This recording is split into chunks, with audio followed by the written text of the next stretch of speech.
Previously on Alan Wake, Alice has been kidnapped. Alan, please help me. Alice? You'll do exactly what I say if you ever want to see your wife again. I can't tell anyone except my agent Barry. Damn it, Barry, they'll kill her! You're my best friend, and I'm worried that you're not right in the head. The ransom is a manuscript I supposedly wrote that's coming true before my eyes. It happened just the way it was on that page. So dark. I have found only a few scattered pages. I want the entire manuscript. The deadline is in 2 days. I found Mr. Wake's pages.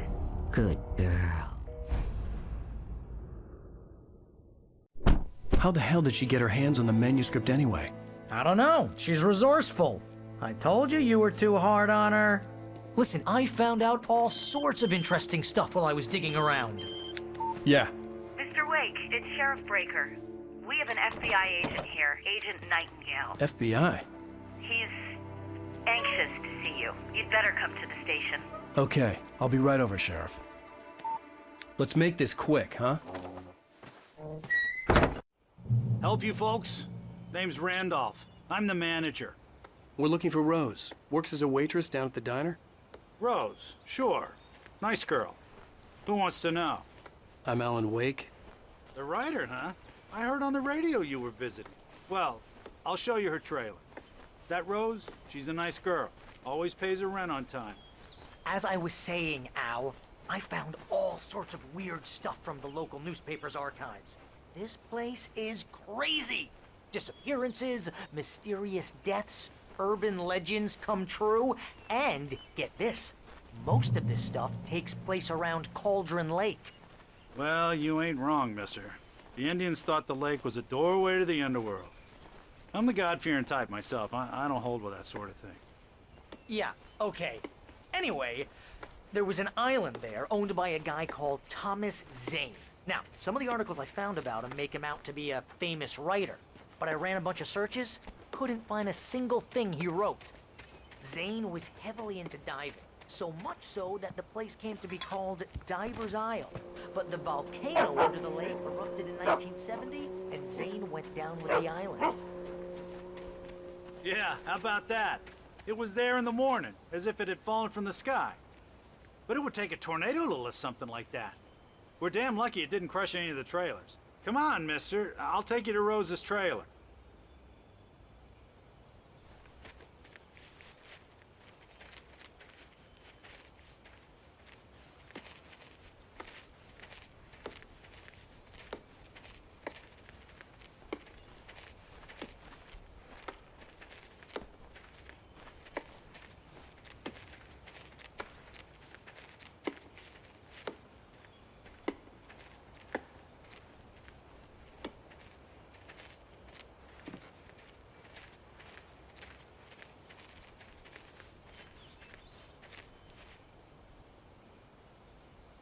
It gets better.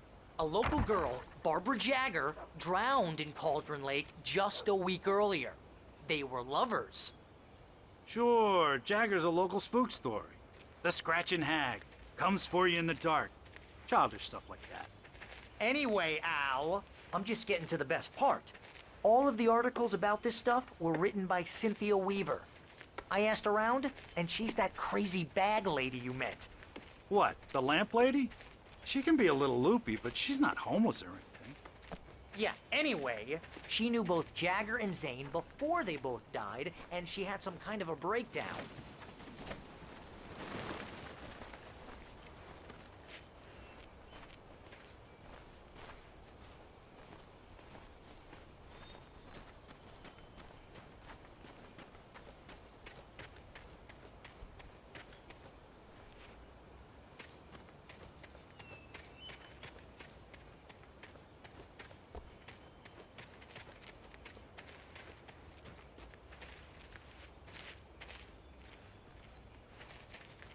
Well, mister, this here's Rose's trailer.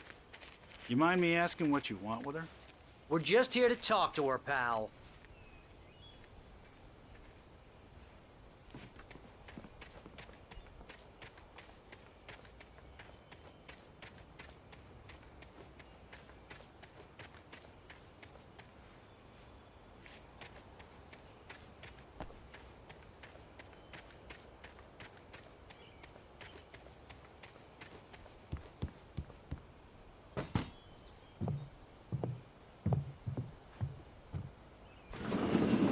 Welcome to... Oh dear, Mr. Wake. I'm so glad you're here. Rose, you have my manuscript? Oh. Oh yes. Yes. Please, come in. Hey, this is really good! Rose, Yes, my manuscript. I really need it. I understand. I know what you need. A muse to inspire you. Oh, for Barry? She doesn't have anything. Yeah, hey, Al? Al, what's... Oh... Barry! What? What?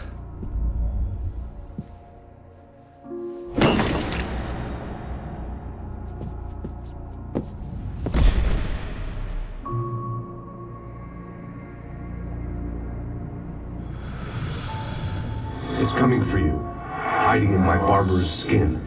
I'm too weak to stop it. You must turn the lights on. I promised I'd come visit you and your lovely wife. You must finish what you started. I insist. You must turn the lights on. Turn the light on. Back to work, boy.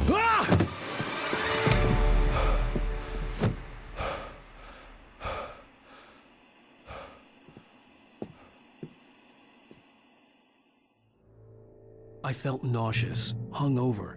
Only anger kept me going. I can't tell reality from dream anymore, but it seems I have an imaginary editor to help me. She's an old woman in a funeral dress. I call her Barbara Jagger. She's very strict. I'm writing faster and faster. My manuscript is being heavily revised. The edits are getting very aggressive, and each day there's less of me and more of her. I hate it, but I know she's right. She promises me I can save Alice this way. She knows more of this than I do. About the complex incantation I'm attempting. About this place. She's worked with another writer under similar circumstances, Thomas Zane. The genre of the story seems to be shifting. It's turning into a horror story. I'm getting close. I can feel it.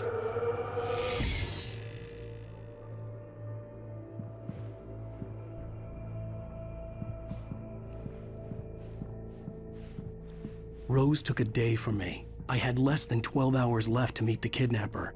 All I could do was get Barry into the car, work something out once I got on the road. Welcome to the Oh Dear Diner. What can I get you today? Coffee? I couldn't work up much hate for Rose. Something had used her to get to me and left its mark. First refill is free. Milk and sugar on the counter there. Would you like to hear today's specials? Thank you. A nice day.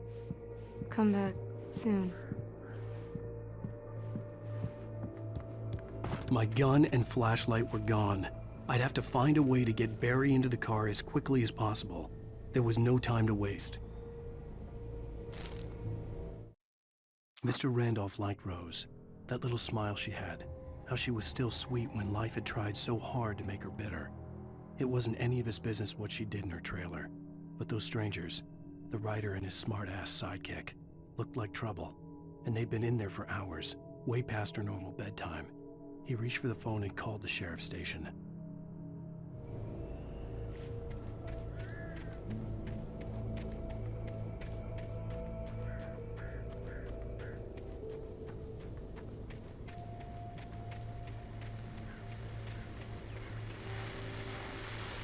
I just stepped outside to catch a breath of fresh air, and let me tell you, the weather's getting heavy. Nights like this make me especially glad I'm here talking to you and not home in bed. Once the weather takes a turn like this, I can't sleep at all. It's all tangled bed sheets and dark thoughts, punctuated by the occasional plunge into nightmare. Is it just me? Well, perhaps it is. But I hope I can make the night a little bit easier to get through. Caller, you're on KBF FM. Hey, Pat, it's Walt Snyder. What's on your mind, Walt? Well, I ain't the way you are, but, well, I can't sleep either, you know? I just been staring out the window here, trying to make sense of but I ain't been drinking either. You know, I just... Well, you sound like a man with a problem, Walt. I had argument with Danny. You know, Danny, and, then I got in trouble with the law. You know, and, I'm just... Well... I heard something like that, Walt. Yeah. Well, you know, he's, Danny's my best friend, and, they let me out on bail today. And now I'm just alone here at the window, waiting. Man, and there's something in the air tonight, man. I was just outside looking up at the sky above our broadcast tower thinking the same thing. What are you waiting for, Walt? I don't know. Something's gonna happen. I think I better go. Well, Walt, maybe... No, thanks, Pat. Well, good luck to you, Walt. Hang in there. Let's take a little break, folks. This weather's really something else, huh? How can I be sure?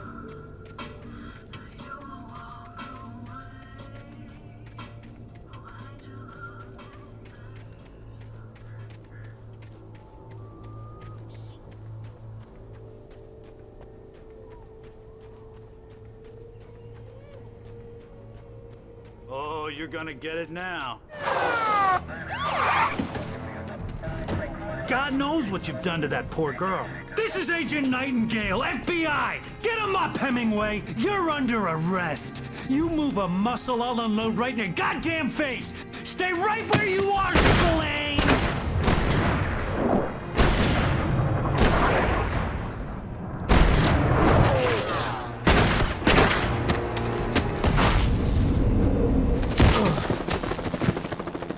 What are you? I'm standing right here, you goddamn maniac!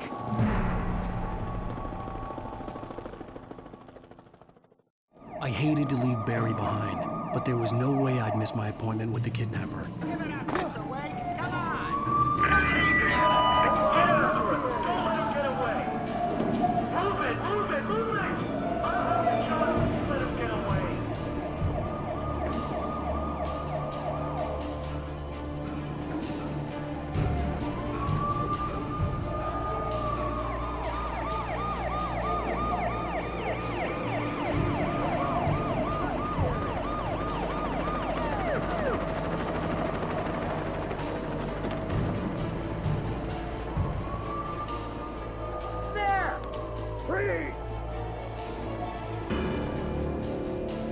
Okay, men, keep your eyes peeled. He's gonna try to make it through here. Oh, damn. Fan out! Whoa!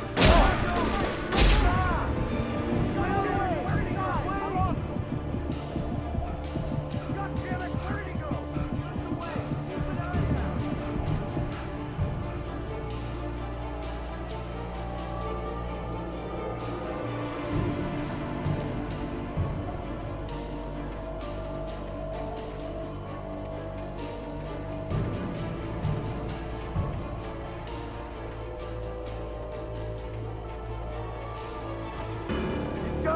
Come on, guys. We need to head him off.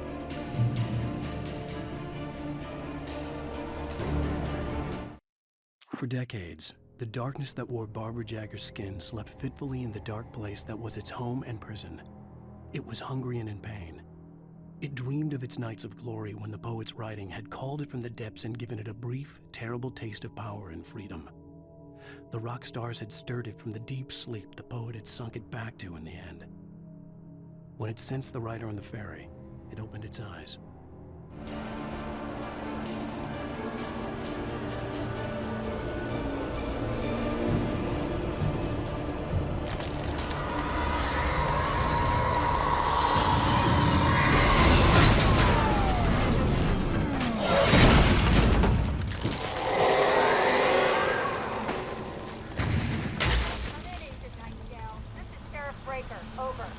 Nightingale, over.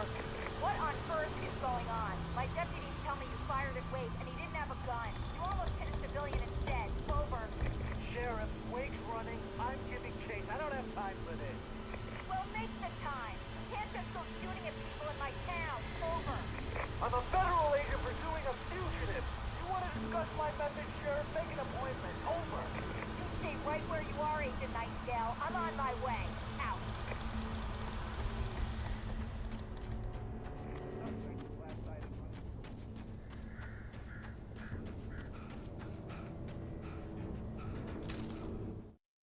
Rose didn't know how the strange old lady got in her trailer, and she looked wrong somehow. The woman showed her teeth in an approximation of a smile and traced a finger down Rose's cheek. "Pretty girl," she said. Rose felt as if she was falling asleep, but her knees didn't buckle. The crone spoke in a whisper, her words ice cold and dark in Rose's ear.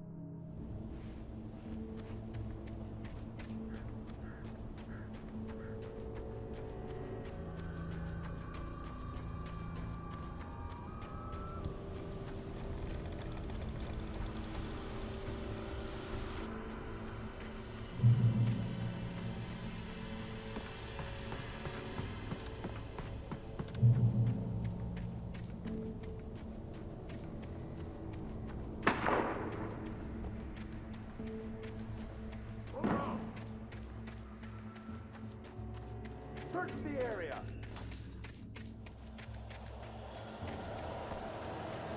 Stay sharp. This way. Over here.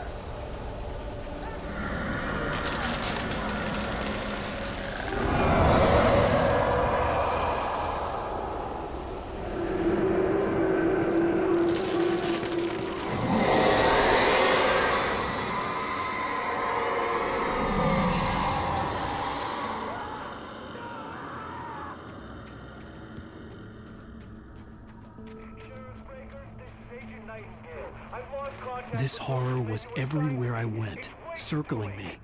The cops didn't stand a chance. They were after a writer, not a monster. I mean, have you seen this guy? He wears a tweed jacket. Over.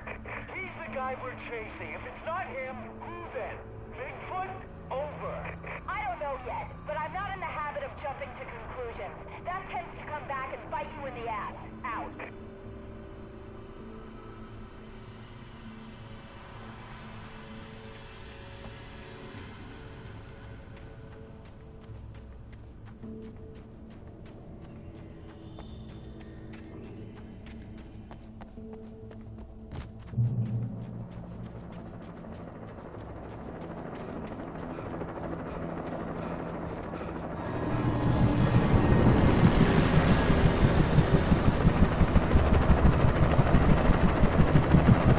You on the ground. Hold it right there. There's nowhere to run. Freeze!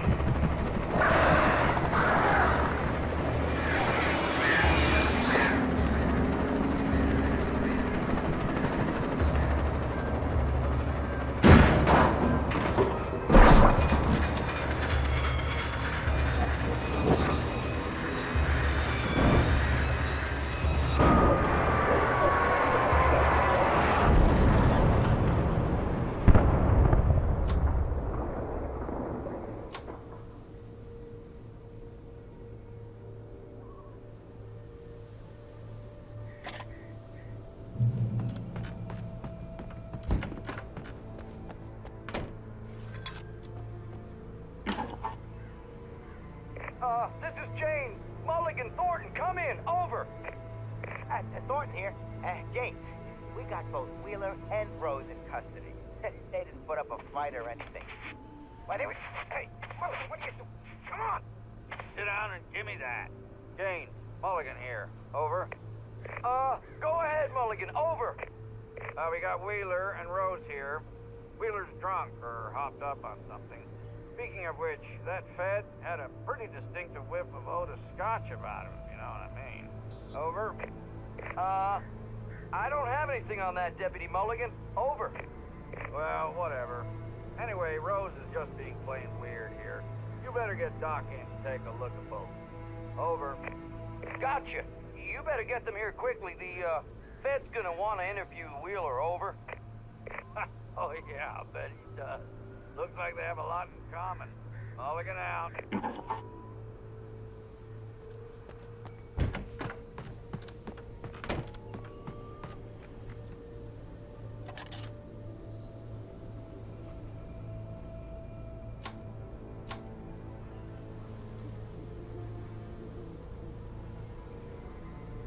I could see the lights of the radio station in the distance.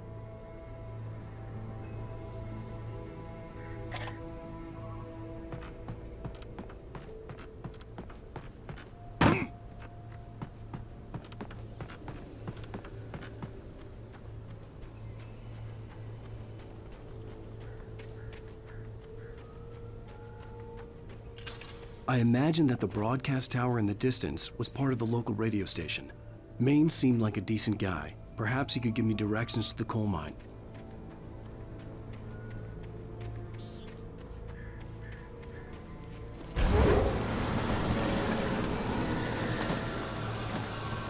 Unnatural shadows clung to the gate.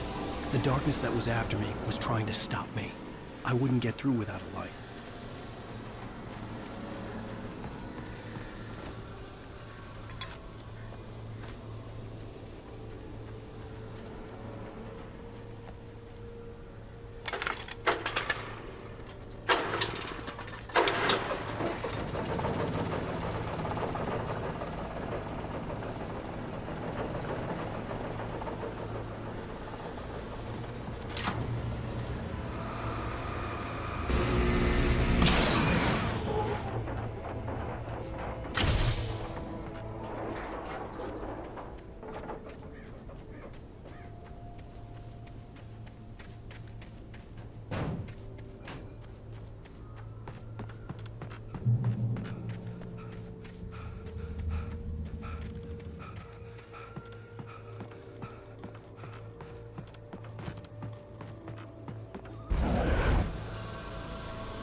It took me a moment to recognize the flashbang grenades.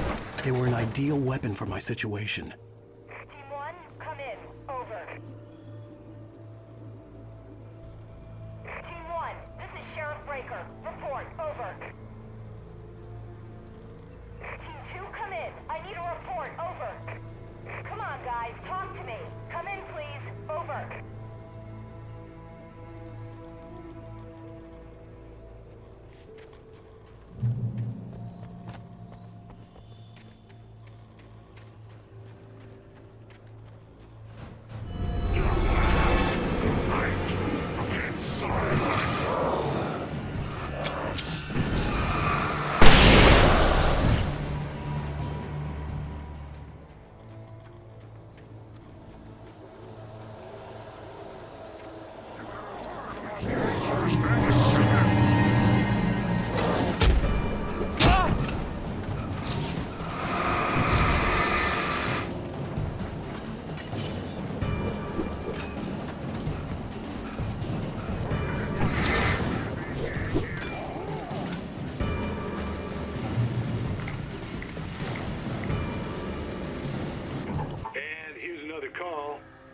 KBFFM with Pat Maine. It's Milt Peabody, Pat. What's on your mind, Milt? Well, I live near the trailer park, Pat, and there's a big ruckus going on over there. Well, that's just up the road from me, too.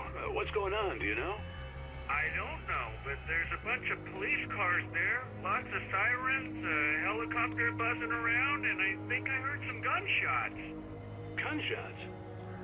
Yes, sir, like from a pistol. So can you find out what's going on? Because it's just next door and they're popping off guns there. They're still shooting? No, it was maybe 10-15 minutes ago. It sounds serious, Pat. I'm telling you, it don't sound like no party.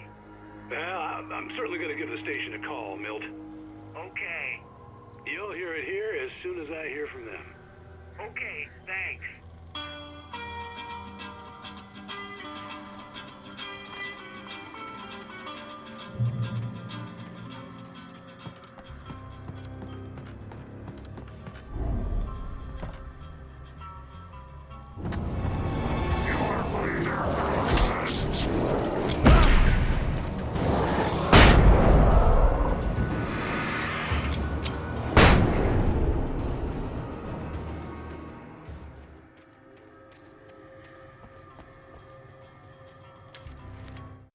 Touched by the dark presence, Rose was lost in a dreamland where everything was drawn in black and gray crayons.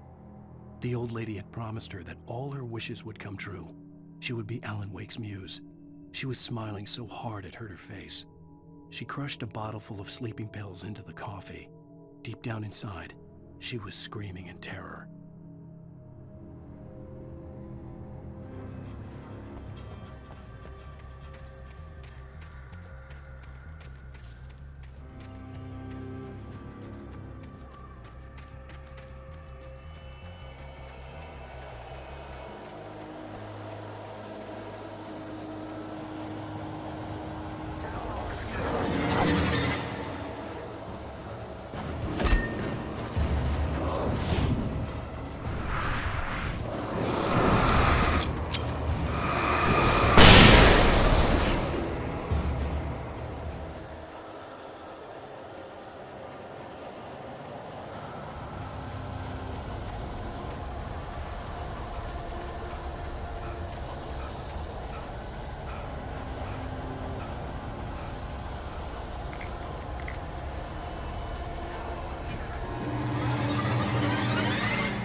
I hope Maine could lend me a car to get to the coal mine. Why, hello, Lorna. What do you have for us? Well, I just don't see why the cops bother with the trailer park. What do you mean? It's a trailer park. Of course you're going to have trouble in a place like that. I mean, what do you expect? The sheriff should be helping us normal citizens instead of wasting resources on those people. Well... Let the trash sort themselves out. I'm sorry, but my granddaddy settled in Bright Falls in 1911. Well, thank you very much for that, compassionate viewpoint, Lorna. How can I be sure?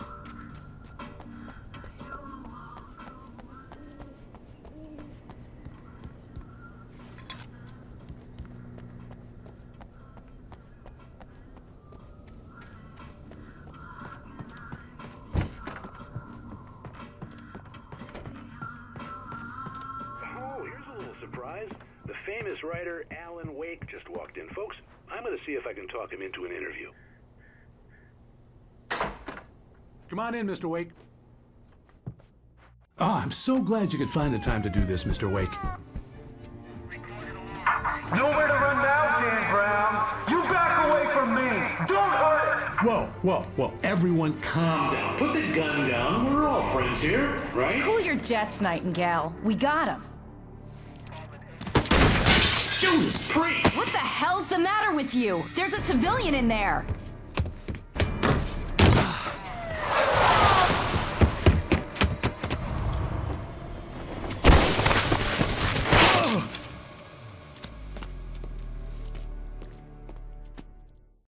I'll get you yet, even if it kills me. You hear me? You hear me, H.P. Lovecraft? I had fallen off so many cliffs it was ridiculous. That's what you get for naming a book The Sudden Stop. It was probably good I hadn't had the chance to tell Maine where I was going. I'd have to lose the cops and find my own way to the mine.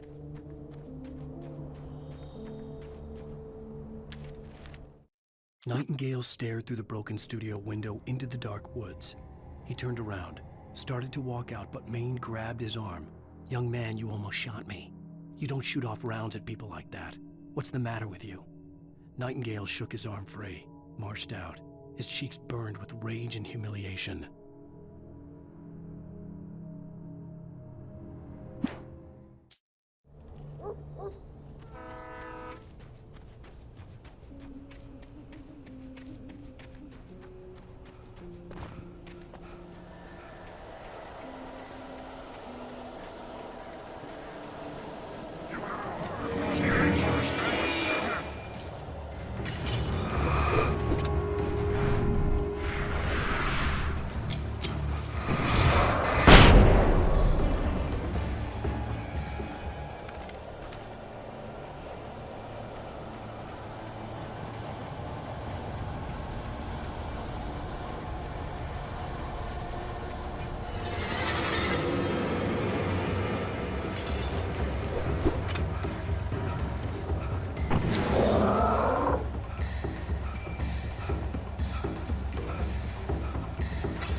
There was no sensible reason for the power company work lights to be here. It was almost as if they'd been left for someone like me to use.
Sarah trusted her gut, and her gut said Agent Nightingale was an asshole. He felt wrong, and it wasn't just the smell of stale booze. It was in the way he flashed his badge, pulled rank, the look in his eyes when he wanted answers. Where was Alan Wake? What was this about an accident? Where was his wife? And most importantly, why did she let Wake go? He wouldn't answer her questions. Federal business was all he'd say.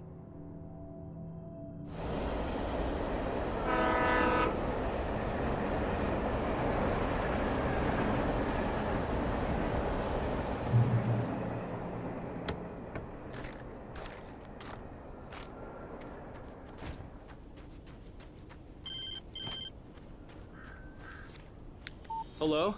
The most stubborn man I've ever met. Alice? Alice? Alan. Alan.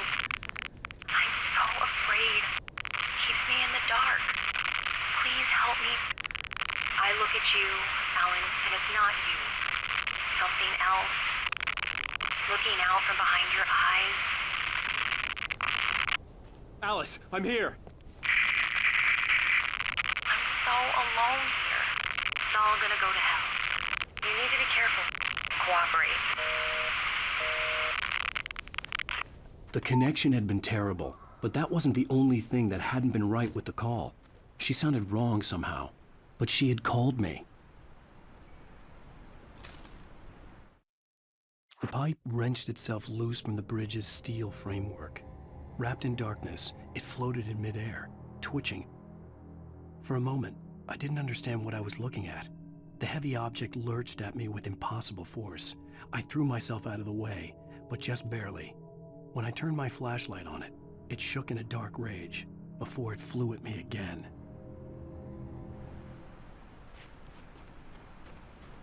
I could see a railway bridge up ahead and a warehouse of some sort on the opposite shore. I hoped I could find a car from there.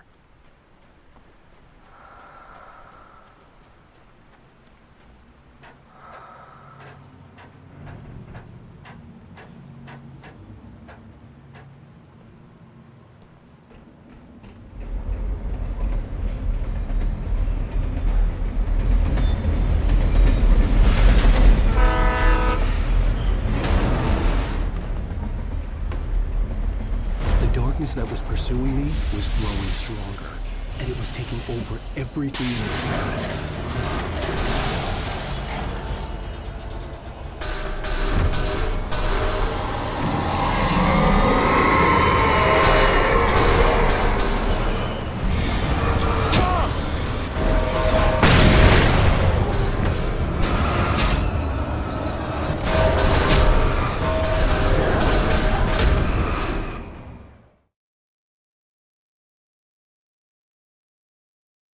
Sword on the opposite shore. I hoped I could find a car from there.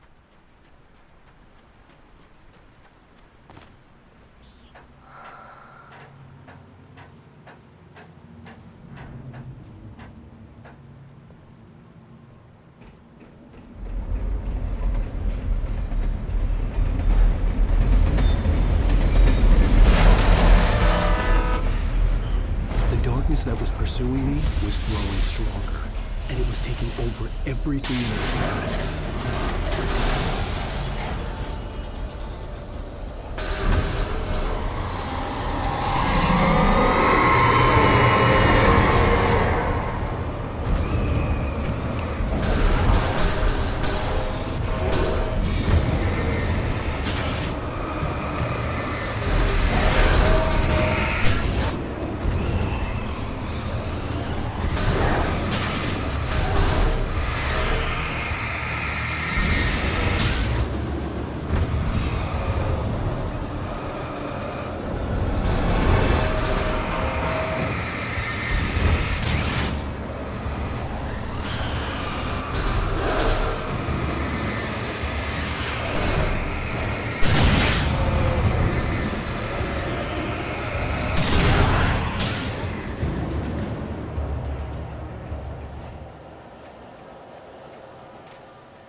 I slammed the door shut right in his smug face. He pleaded for me to open the door. True to form, the asshole actually thought I would obey. I had no sympathy left, no guilt either, not for him. I took a moment to savor the scream. I bet I had a smile on my face. It was all that I had time for. The dark presence was inside the lodge with me.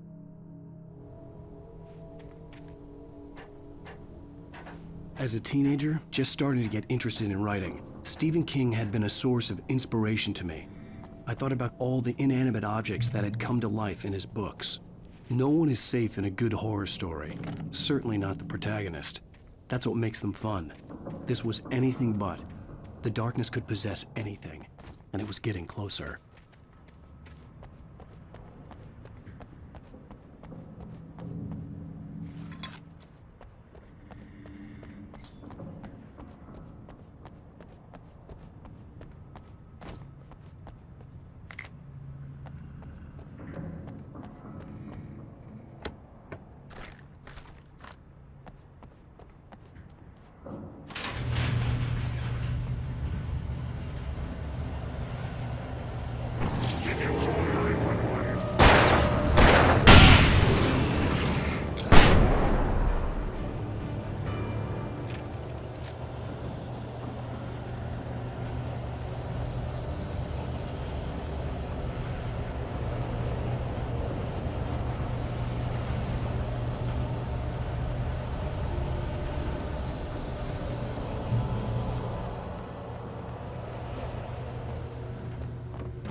Take the facts of our existence for granted, unaware that they are merely a thin veneer of desperate self-delusion, covering a vast cosmos of madness and horror.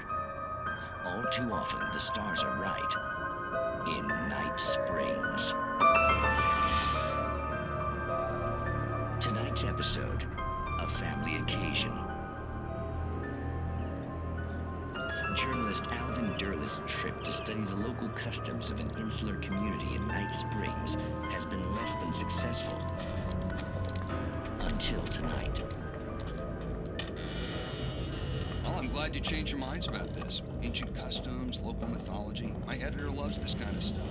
Well, Mr. Durleth, we don't want to feel like we're on exhibition, but you have demonstrated the seriousness of your intent. Oh, I am serious. Really, just do your thing. I'll stay out of your way and observe. Actually, I thought you could assist us. I'm afraid we are a man short. It would provide you with an intimate perspective. Could I really? Of course, Mr. Durleth. Well, I guess that's the least What would I have to do? Oh, here. Let me show you with a kiss.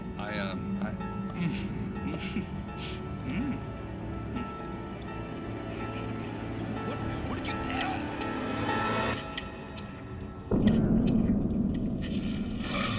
Oh, Mr. Durleth, you have well pleased Nixie Perka, the dweller in flesh. Your body shall host his 1,000 young, and all shall be glory.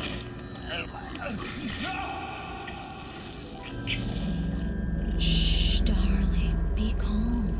Shh. Alvin Durleth learned a harsh lesson. If you go looking for mythology, it may come looking for you. And such quests always bear fruit. In Night Springs.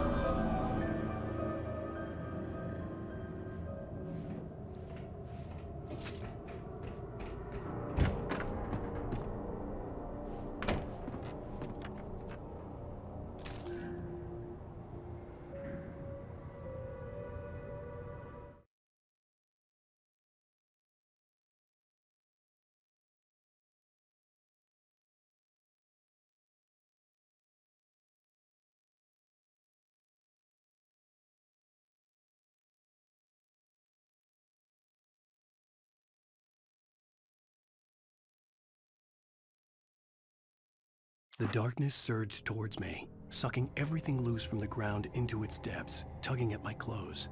I saw the flare the kidnapper had dropped and threw myself towards it just as I felt my feet leave the ground. The darkness embraced me with the force of a tornado. Somehow I managed to light the flare. The darkness roared and cast me away. I fell toward the dark waters of the lake far below.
never been this glad to see the sunrise. I had a couple of hours to get to the coal mine.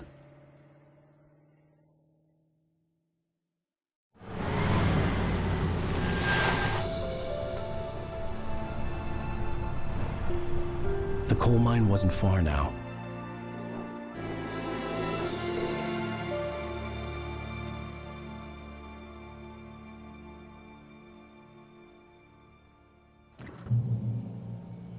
Today, I would meet the kidnapper, and he would give me Alice. I wouldn't give him any other choice. A drowning man will clutch at a straw.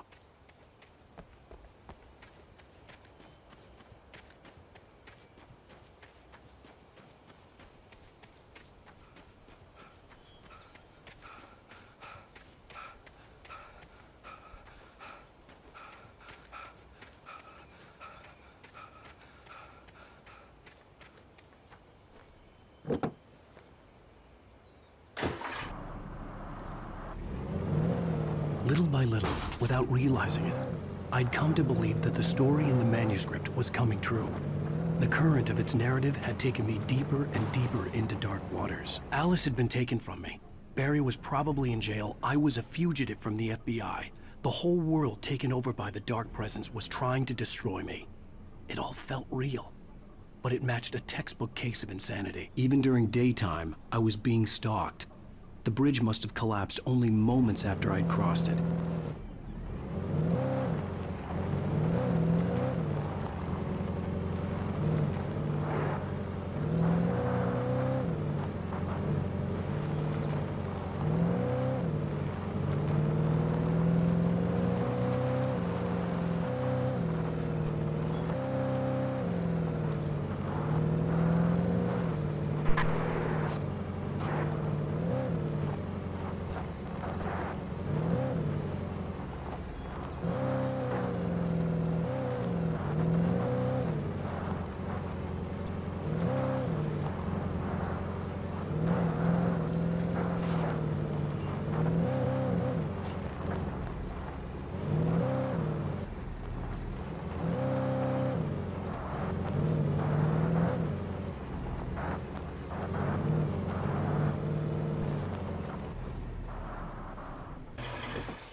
This is Pat Main, and you're listening to KBF FM. Folks, I want to apologize for kind of abandoning you to that looping music track last night, but I was detained. You see, I encountered a big-shot G-man with an itchy trigger finger who could use a lesson in manners and a boot in the ass, not necessarily in that order either. Now, folks, I know I'm not being very informative here, and I apologize for that. I really should just keep quiet, but I'm just so peeved right now, because some people just shouldn't be carrying badges. And I'm just glad that our Sheriff Breaker was there to straighten things out. And if someone I met last night is listening, let me just say, I'm sorry if my mouth got you in trouble. I'm pretty sure you're not the bad guy here. Godspeed, son. I hope you know what you're doing. Now, on a lighter note, I'll be talking to Dr. Nelson all morning. But first, a little music.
Welcome back to KBF FM.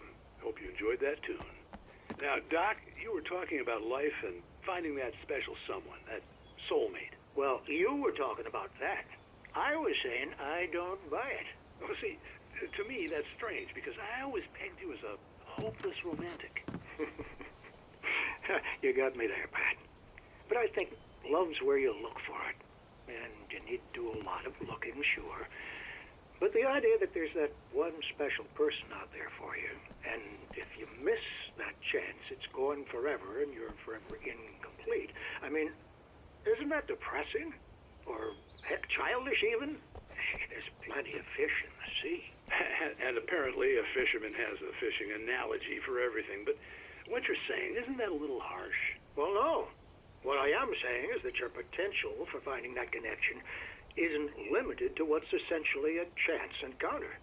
How is that harsh? Yeah, well, I guess that's a nice thought, but let me say something personal here. Okay. Now, well, I don't disagree with you exactly, but I can't really fit that together with what I feel, what I felt for someone, because she was the one. She was. And I let her drift away from me. Maybe I didn't put in the work, I don't know, but, well, since then, and it was a long time ago, but since then there hasn't been anyone, not like her. And I'm not saying I dwell on her or haven't moved on. I like my life. I'm not living in the past, but I do miss the way she completed me. You can't argue with the heart, Pat. I'm sorry, folks. I had kind of a scary experience last night, and let's just say it's shaken a few things loose.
For Mott, spying on the writer on the ferry had been a disappointment. His boss had made Wake out to be something special, but Mott hadn't been impressed. He'd gotten a good long look at the wife, though, and he liked what he saw. Mott had fantasized about goading Wake into a fight, but it hadn't happened. Still, he'd get his chance to see if the writer had anything in him. He'd been promised as much.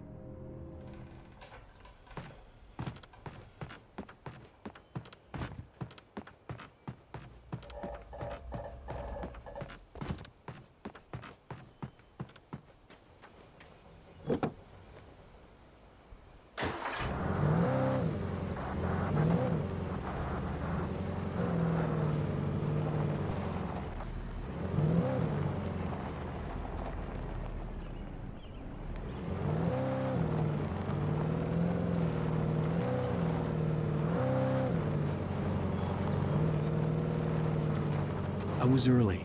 I was supposed to meet the kidnapper at noon in the main building. The coal mine was quiet. It was a museum now.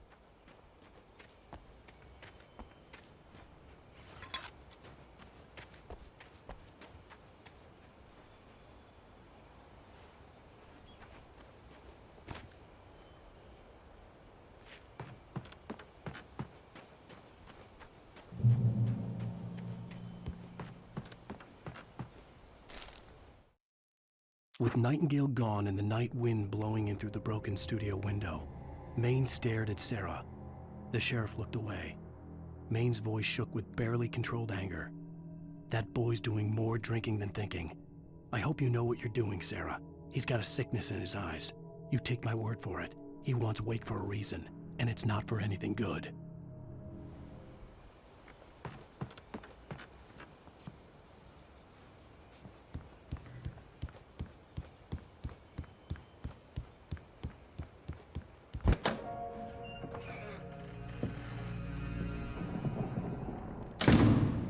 I didn't want to go outside. Cops had to be looking for me. The noon sun turned the place into a sauna. The day dragged on. Different scenarios ran through my mind. Ways of how I'd torture the kidnapper to get Alice back. Or the different horrible things he could have done to her. I imagined her dead. I had no way of knowing she was still alive. It was killing me. I was running on blind hope. It was all a waste of time. The bastard never showed up.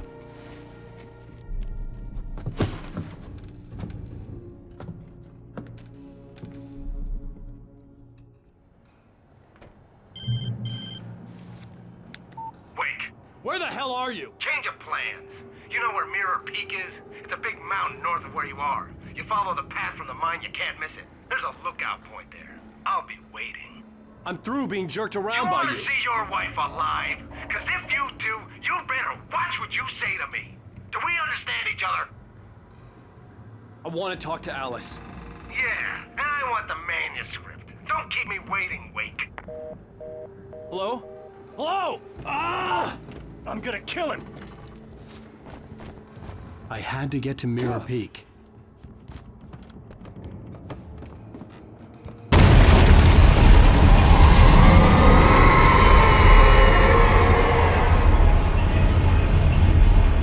It was close. Maybe closer than ever before.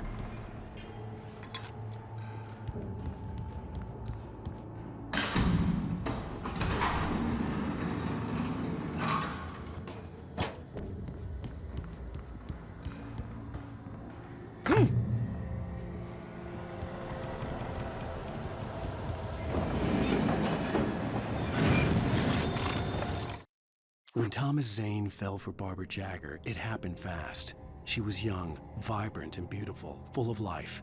He had never been a very happy man, and without any seeming effort, she had changed all that. Zane felt good for the first time in his life. Everything she did was another piece of a jigsaw puzzle he hadn't even known he'd been missing. And best of all, she made the words flow, strong and sharp. She was his muse.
The only way to reach the hillside ahead was to go through the building. I had to find a way to avoid electrocution.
Some of the Taken retained echoes of their former selves, but these were just the nerve twitches of a dead thing.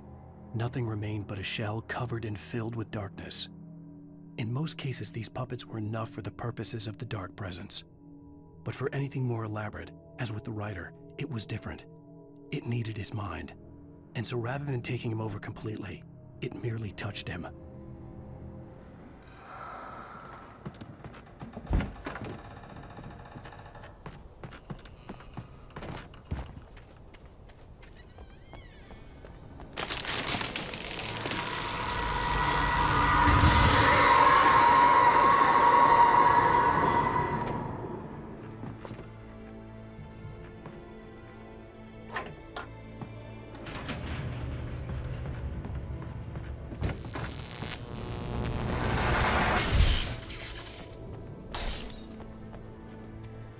There was no way the flashbang grenades were standard power company equipment.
I stared through the bars of the jail cell.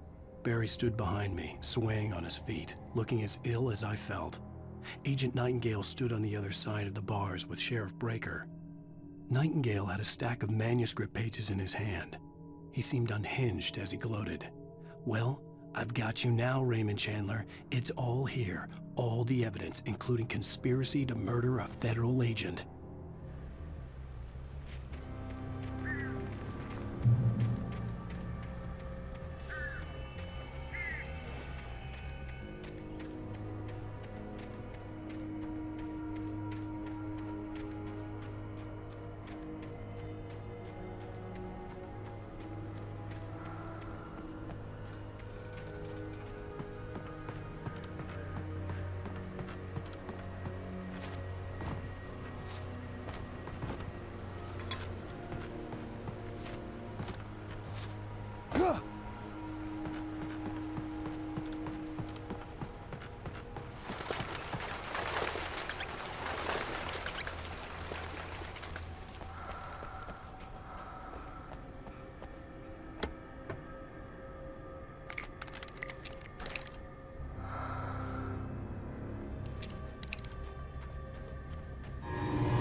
I had no real plan.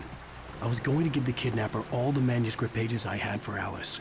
If that wasn't enough, I'd hold him at gunpoint and make him talk.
I had no real plan.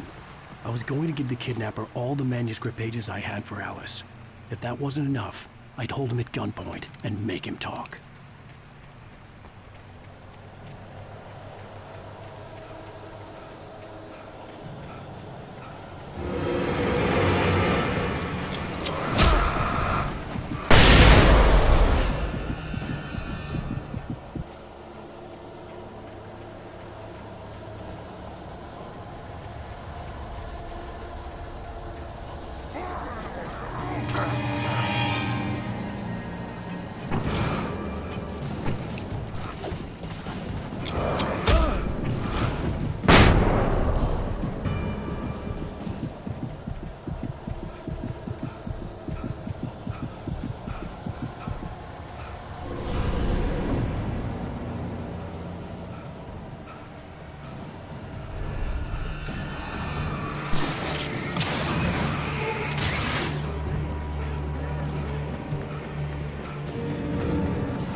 dark presence was moving ahead of me in the same direction I was going. A cold feeling settled itself in the pit of my stomach.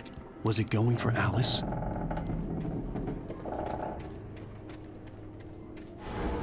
The graveyard shift may cause cancer.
The place was dead, a ghost town. Had been for decades, maybe a century.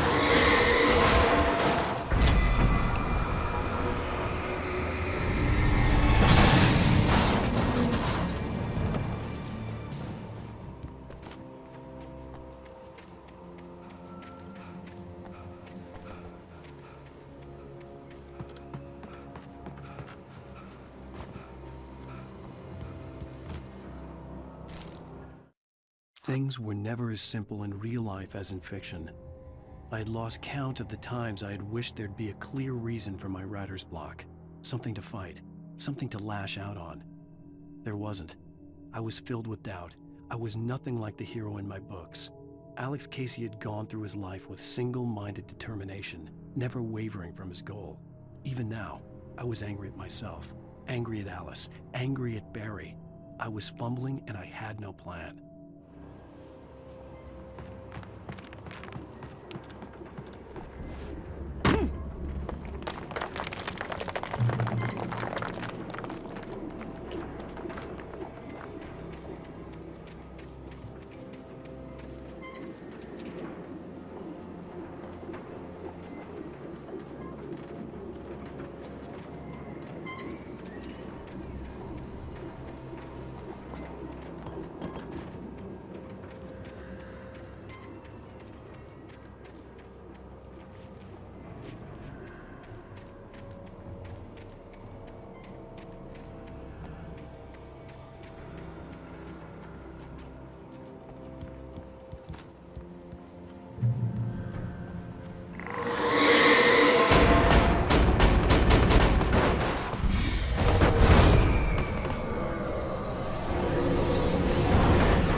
Anything outside of writing is a struggle. I feel ill. I managed to make my way downstairs. There's a shoebox filled with books and papers by Thomas Zane. It's very hard to focus, but I managed to read some of it. He's a poet, and a good one.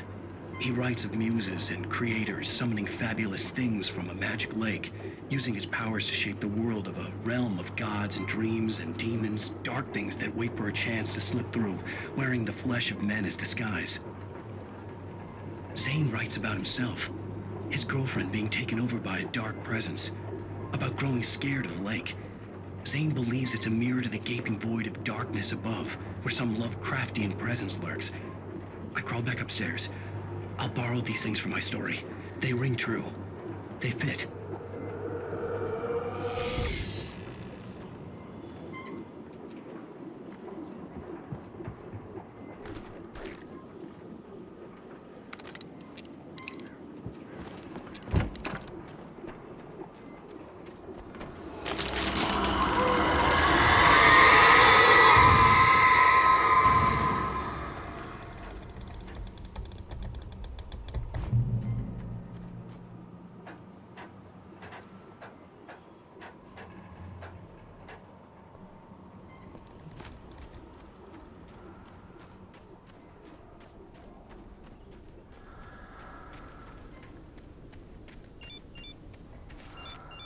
The kidnapper had sent me a text. The message was full of spelling errors and insults. It was telling me to hurry up.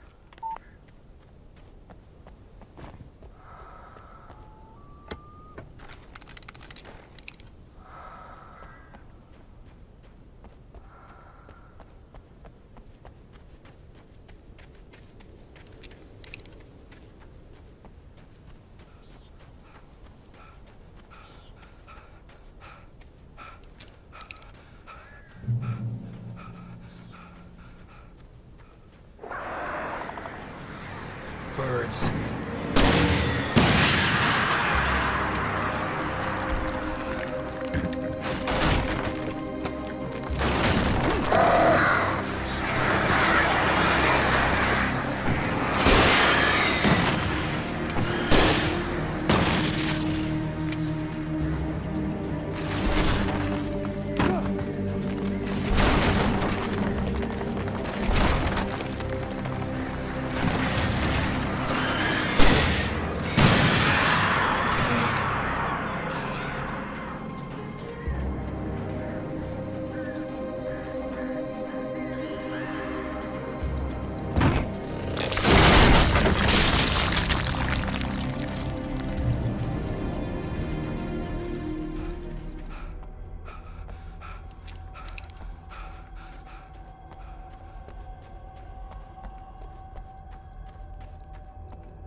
Without warning, the headache stabbed at my brain.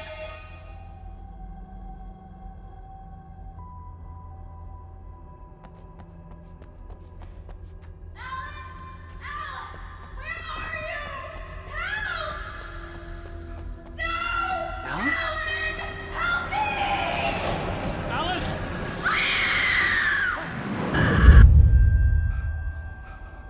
I'm losing it. I gotta get out of here. The hunters were big, thick-set men, confident and at home in the woods. They were feeling good, running on beer, ghost stories, and camaraderie late into the night. It did them no good, as they were taken by the dark presence, sucked deep into a darkness far worse than any ghost story they ever told or heard.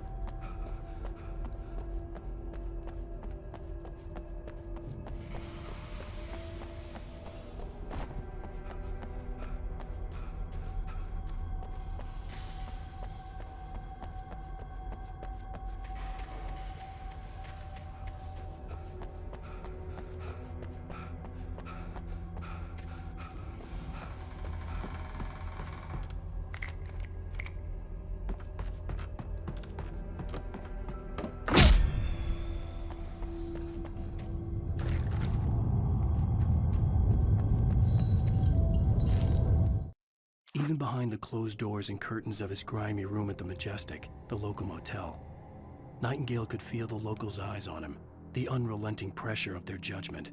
He forced it out of his mind. For all he knew, they could all be under Wake's spell already. You do what you have to do to get the job done. He took comfort from the bottle in his hand. Please, he thought, just let me get through this.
I'd have to make my way up this mine shaft in order to go on. Maybe the machinery could help me with that.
Lightning flashed behind the windows of Cauldron Lake Lodge. Tor Anderson laughed and held the steel hammer above his head. Nurse Sinclair was trying to calm him down without success. Tor grinned madly and shouted, "My hammer's up. Here's a friendly poke from Molnir, wench." He brought the hammer down with all his might on Sinclair's head. "We're on a comeback tour, baby."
Just great.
Maude had checked all of Stucky's rental cabins. There had been no sign of the Wakes. It was dark when he'd found their car parked at the end of the road by Cauldron Lake. It made no sense. They must have taken a wrong turn, but there was no sign of them, and the car had been there for hours already. Frustrated, Mott stood on the rotten ruin of the footbridge that had once led to Diver's Isle before it sank beneath the waves years ago. The boss wouldn't be happy.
I could see Cauldron Lake. I thought I could make out the spot where the island and the cabin had been. There was a light near it. It had to be a boat.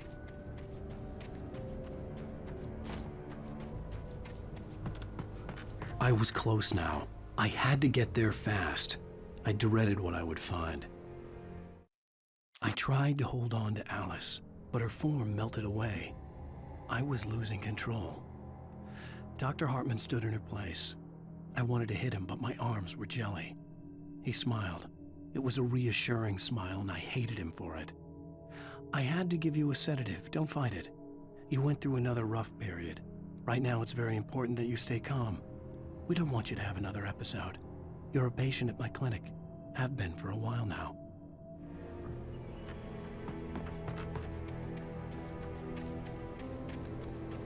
Wait! Are you? Wait! Hey, I'm here! I'm coming!